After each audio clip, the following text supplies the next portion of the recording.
kill you in the future that I see. Would have been crazy. Also, the fact that, like, Kashin Koji can see all the futures. He should have told all the futures to Boruto, so Boruto can know going into it what all the futures are, so he can decide what to do best. I feel like the worst possible future just isn't going to happen, considering he can see all the futures. Like, he just decide which one's best. Like, it's not that, like, he has knowledge of the worst possible future. He has knowledge of all possible futures. So he knows what the best future is. Like, I don't see why he wouldn't be able to just achieve that. Like, he knows how to do it, seemingly. He can see everything in the future. There's no stakes. There's nothing to worry about. It seems like he just can see, like, it doesn't have to be his point of view. It's like, ain't a centimeter guy, just go wherever. So I feel like he should be able to just figure out, like, what each and every single person needs to do. Just make it work. Like, to an extent, I take it back. The future isn't undecided. Neji is right based on Kashin Koji. He could just decide which one to do. And he knows exactly how to do it. Future is predetermined. By Koji.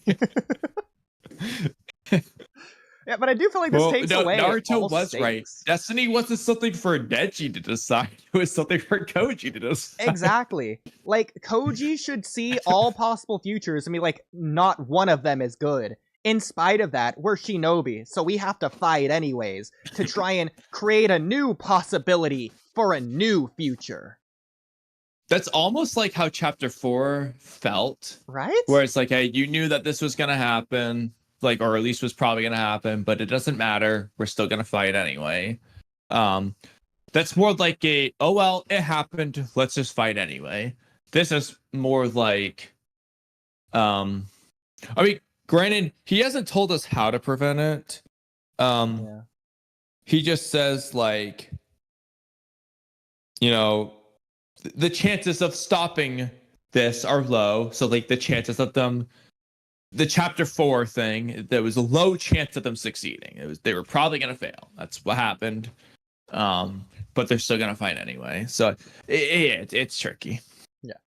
But again, like, in Terminator and also Dragon Ball, the people that come back in time, they only have knowledge of one possible future, the bad future.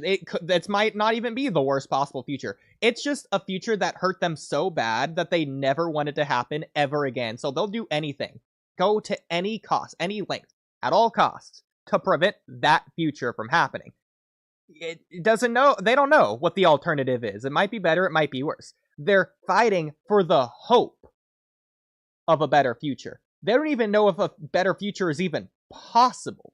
They're fighting for the possibility of there to be one. Koji not only knows if it's possible, but he knows how to achieve it.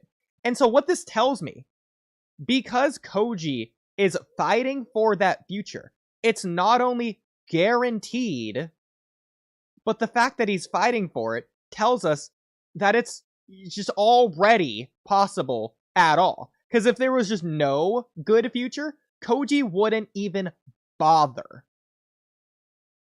Based on the way it's written here.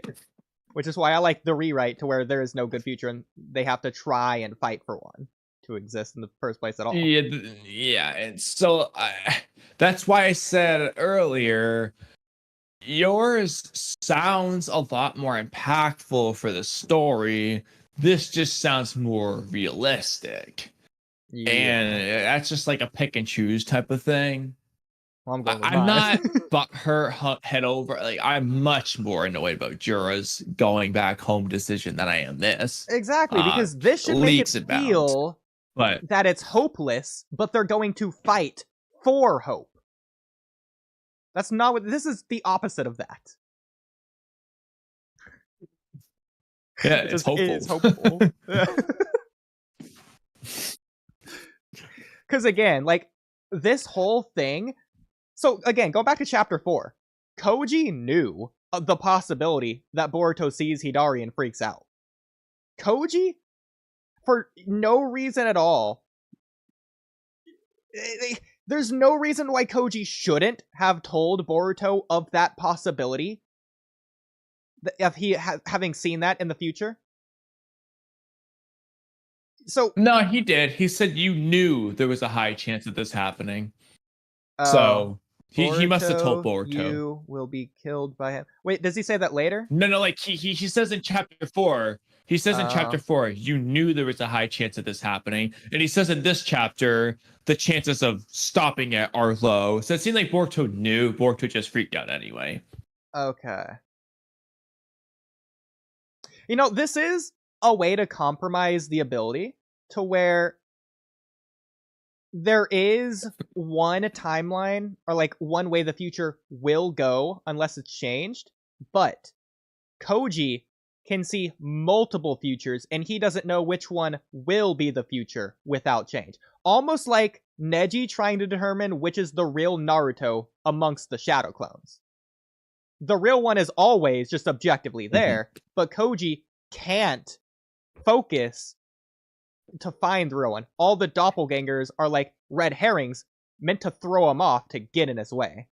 I like that as like a limitation. Like he doesn't know which will be the one. Exactly. He knows one of them will be, but he doesn't know which one will. Yeah, and that's what I loved about Gamamaru's prophecies, which, depending on how they execute this moving forward and are specific about it, I think that'll be helpful. But like, I really like the way they did Gamamaru's prophecies because it's like, hey, I know we don't know if all of his visions did the 2 possibility thing because Naruto cut us off on the other one, but the one we do know, there's 2 possibilities. You're gonna have a student, and he's either gonna destroy this world or he's gonna save this world, and it's gonna depend on a choice you make. I don't know what the choice is, but I hope you make the right one, buddy. And that just works because it's like we don't know what will happen, but you have to make the choice that's gonna save the world, Jiraiya. In this case, it could be like the same thing. Instead of 2 possibilities, hey, I got 100,000 possibilities I'm looking at, and but I hope you make the right choice, Boruto, because that's the only one where this is gonna work out. Yeah. But he doesn't know that Boruto will make the right choice. Granted, though, depending on this thing about Gamamaru's that works though is he has unclear visions. He doesn't have these step by step every single thing you did to get there. So like, even then, Coach is like, bro, all you got to do is just eat the pineapple that day, and we will succeed. And if Boruto doesn't do it, be like, bro, eat it. Well, that's the thing, is that Koji's seeing all possible futures, so there's no possible future that he hasn't seen that could possibly surprise him or throw him off. He just knows all of them that can happen. So, like, this is what I talked about with the limitation earlier with the purple elephant. Going back to the Neji versus Naruto example, Neji knows Naruto is amongst one of the clones. He has a data set. Naruto isn't going to be outside of those clones. This isn't Sarada versus the sand puppet user to where the guy's just outside. Like, the point is, regardless if you think, oh, well, it's hypothetically possible, the point is, for this analogy, Neji knows Naruto is amongst the clones that are these clones. Of the 30 clones he can see, Naruto is one of them. He's not going to be somewhere else or something else or anything like that. For the analogy. Like, the point is, it's a limited data set. It's not unlimited. He can see all of them. But he knows it's going to be one of them. It's not going to be one that he can't see, is the point. But the issue, I mean, really, I think the issue is that Koji seemingly knows the step-by-step path of how we get there. I mean, if we don't, it depends on exactly what the vision shows him. Like, is it just showing him the outcomes? So, like, he just, for example, he just sees Ishiki devouring the planet. Or does he see the process of Ishiki getting there? Because that tells him, like, what to do. Exactly. But if he just sees the outcomes, where if he just has, like, in 10 days, here's 100,000 possibilities for what 10 days from now will be like. Oh, only one of them is good. okay, we need to like this is not going to be easy. Chances are low, but we got to fight, bro, because it's going to be bad from the looks of it. Versus he sees exactly how you get to the good one and be like, all right, this is all we have to do. Actually, this is interesting. In the panel above, he says, now I can see almost everything in the future. So he can see all possible outcomes, but he can't see, apparently, the journey to get there, considering that'd be the only other thing, I would imagine. So I think that would be right, based on what you're saying. Yeah. We just need more of a specifics about so was it you or was it Koji that says that he has this ability activate like at every possible outcome that happens? You know, it just feels like it because he's just talking about all these things. It just seems like he's just like constantly see. He's like, because he says like, "Oh, I see almost everything in the future." It just seems like, yeah, I bet him just see the future all the time. That's how he makes that sound. Yeah. Okay.